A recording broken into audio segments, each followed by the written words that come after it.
In the previous episode of the 1994 Cannondale V restoration, we tore down the frame, removing a stuck bottom bracket with a heat gun. It's a good effective method if you've not used it before.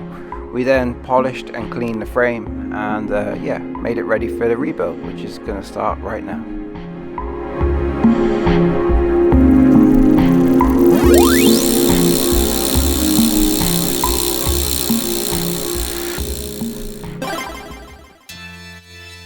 Okay, let's start this rebuild. We're going to reinstall the standard Cannondale pepperoni forks.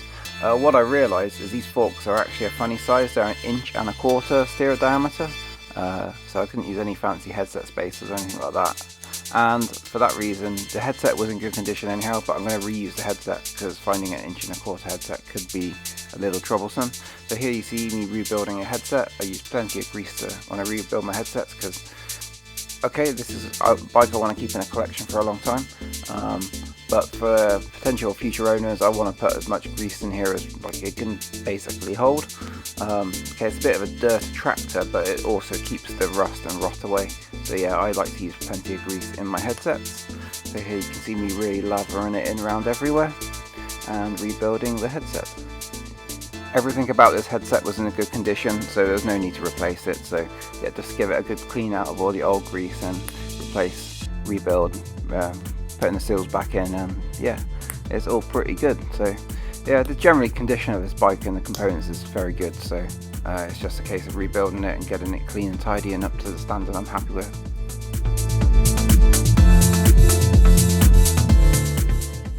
With the headset rebuilt, we can insert the forks through the frame.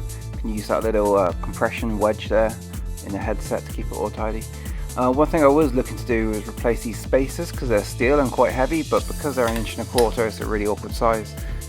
I'm just going to stick with standard for now, and I've decided to keep the standard Killer V stem as well. A, because the original is quite cool, and B, finding an 1.25 inch stem is a bit of a pain in the bum. So yeah, keep it the same Diacomp top cap as well. Yes, it's all completely bog standard here. It's just a rebuild effectively.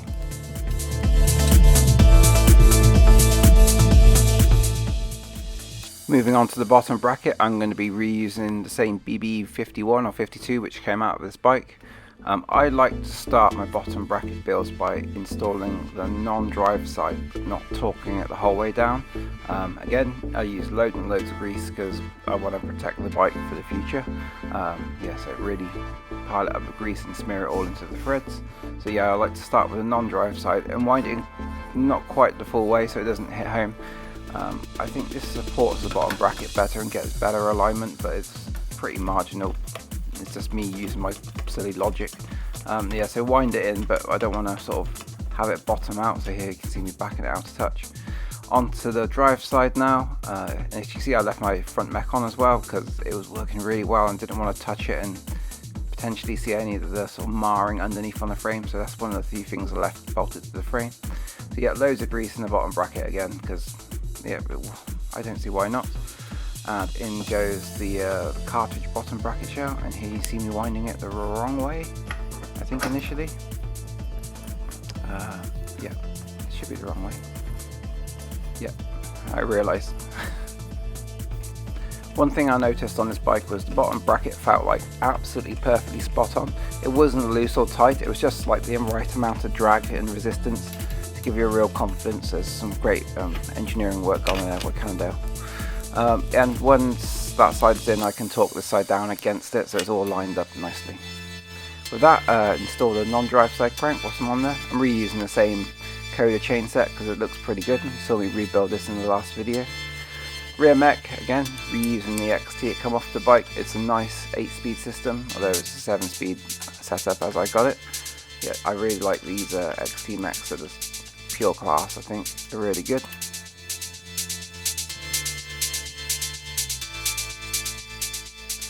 I was in two minds whether or not to reuse the rear cassette here. It looks a bit tarnished and tired. I think it works fine, the chain wasn't too bad and it works fine.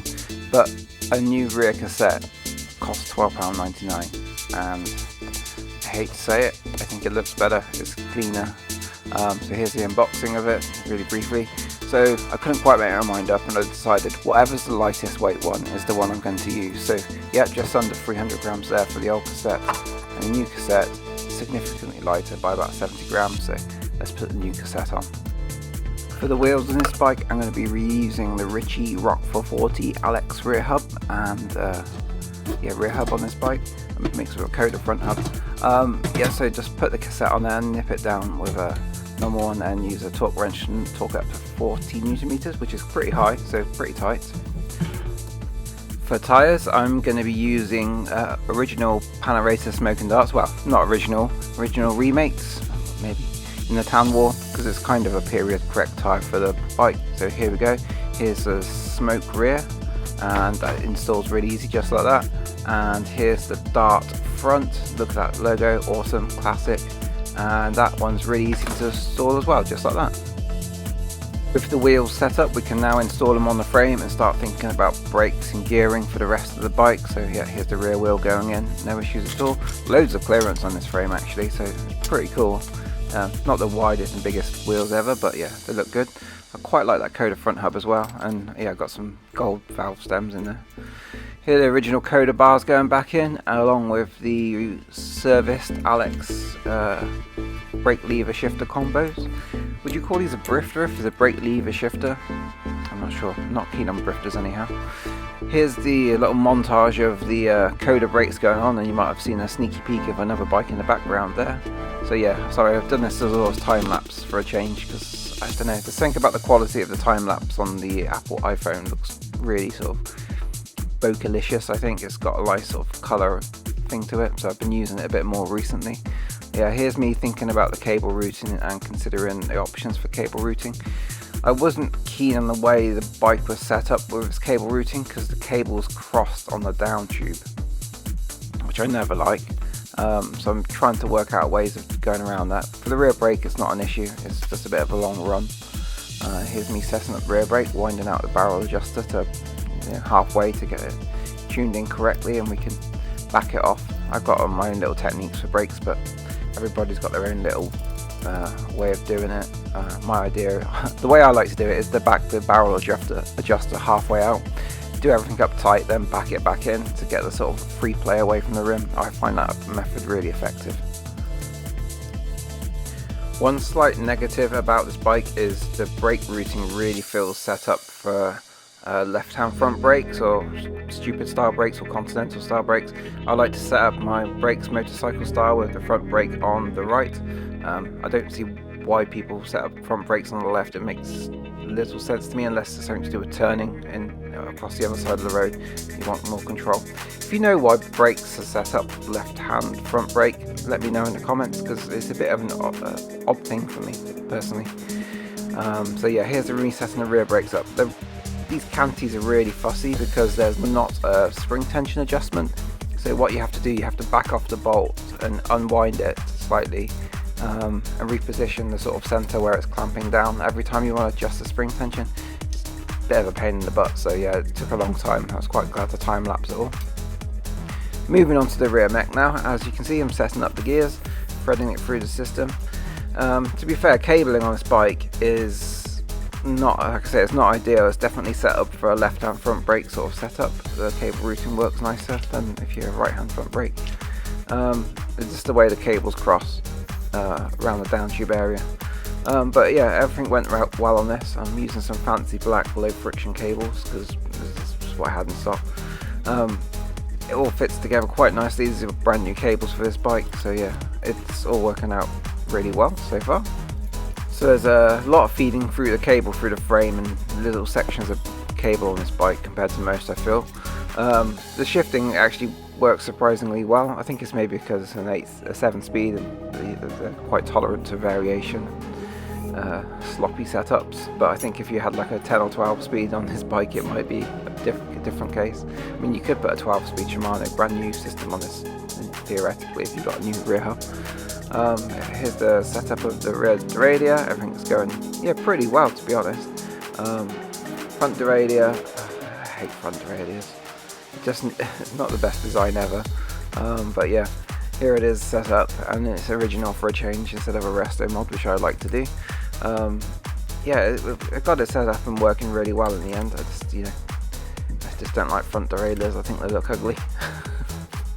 And I'm going to do something controversial with front derailleur soon. So yeah, here it is working fine. I mean, it works fine and shifts great actually for an old system. It's actually way better than a lot of the modern ones, surprisingly. Yeah, everything actuates fine, and so we can trim off the cable ends and get moving here. Just trying to work out what I'm doing as I'm voicing over everything. Yeah, it moves all good. One feature about this bike I was really keen on reusing was these Pedros bob keys prayer sticks, the original sort of 90s grips. I really like them. There's like a weird little cartoon dude on the front of them I want to retain. So I was very careful taking these off, and I was careful putting them on. So I used loads of hairspray, some of Lidl's finest hairspray there for about £1.25. I used loads and loads of it, so I didn't wreck the grips putting them on. So it was one of those ones where I kind of wanted to install them and let them set overnight before I touched them again, and they wobbled around. How do you say it? Bob keys prayer sticks? I don't know. I think it's cool as hell though. So here's me setting the chain and cutting the chain. So brand new chain for this bike. At the point I bought the chains, I bought 4 chains on Wiggle for $3.99. 4 7/8 speed chains, 6 7/8 speed chains for $3.99 or $2.99 each. Is outrageously cheap. I just bought a bunch of them. It's one of those things with Wiggle. They're sort of actually. Have you seen the new Wiggle website? Terrible. What have they done? What a bloody disaster. Back to the subject. I could talk about Wiggle later. The original seat post is kind of tarnished here. I gave it a quick go of trying to clean it up using some Scotch-Brite, but it's kind of marred and horrible looking. So I'm going to put this in the spares bin, and I'm going to put a new seat post on it. I did try cleaning it up with some Scotch-Brite, spinning it around and stuff, but it just looks tarnished and looks like it needs to be like properly sanded back and then repolished and anodized. But for like $10.99 or $12.99 you get a new brand new inline seat post, so it's not worth the effort. Just stick it in the spare parts bin as far as I'm concerned. So yeah, I'm going to use one of these, what was the brand, is it BX? It's Wiggle's own brand, sort of brand X sort of thing.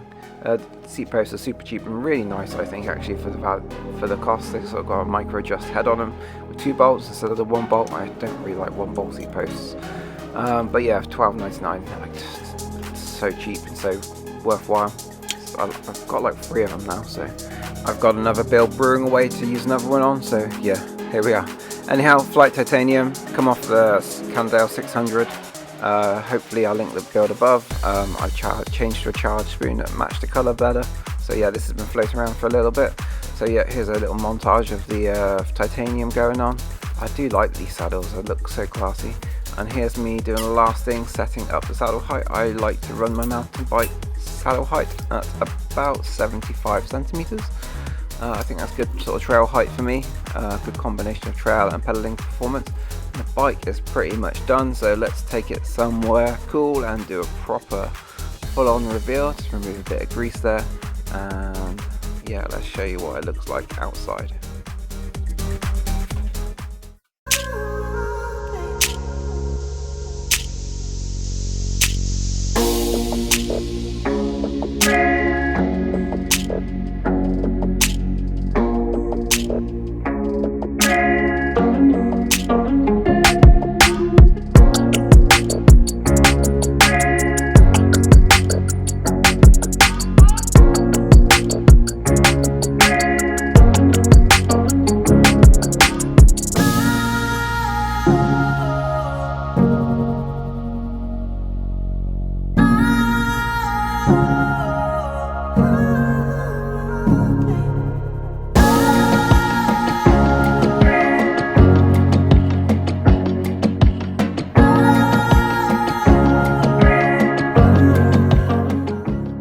Now, I know a lot of people aren't a super fan of the Killer V's after talking to some of my friends. One of my friends says he thinks it looks like a girl's bike, but I don't know. There's something about it, and it's super low front end, and it's kind of like squat, compact dimensions I absolutely love. I tell you now, riding it, this bike is incredibly stiff. I've never ridden anything quite like it. That downshoot on this bike is so huge. It is absolutely massive. especially compared to the F600. That down tube must be twice the diameter almost. It's absolutely huge, creating like a massively rigid and stiff structure. Overall, I think the bike looks absolutely fantastic, especially with like the period correct tan wall tires. It makes everything look good. The blue chain rings, the blue brakes, the little touches on the bike, like I don't know, even those gold valve tubes I've put in. I think it looks so cool. Yeah, even the sort of straight handlebar and that sort of nickel finish on the stem. Overall, I'm super chuffed with the way this bike looks. So that's about it for this video. Thanks for watching. I've got a couple more restos on the go at the moment. I've been buying way too many bikes. Some of them might be for teardowns only. Yeah, definitely bought a bike. You might have seen in the background of this video. It had a bunch of nice bits on it, like XTR and pace forks, but the frame had a dent in it in the rear triangle. I'm not sure if it's savable or not. It's something I'm working on currently right now. Yeah, thanks for watching this video. Please subscribe if you're not. I do a lot of biking stuff on my channel. Hopefully you enjoyed this build. Yeah, and I'll see you next time. So yeah, cheers all. See you next time.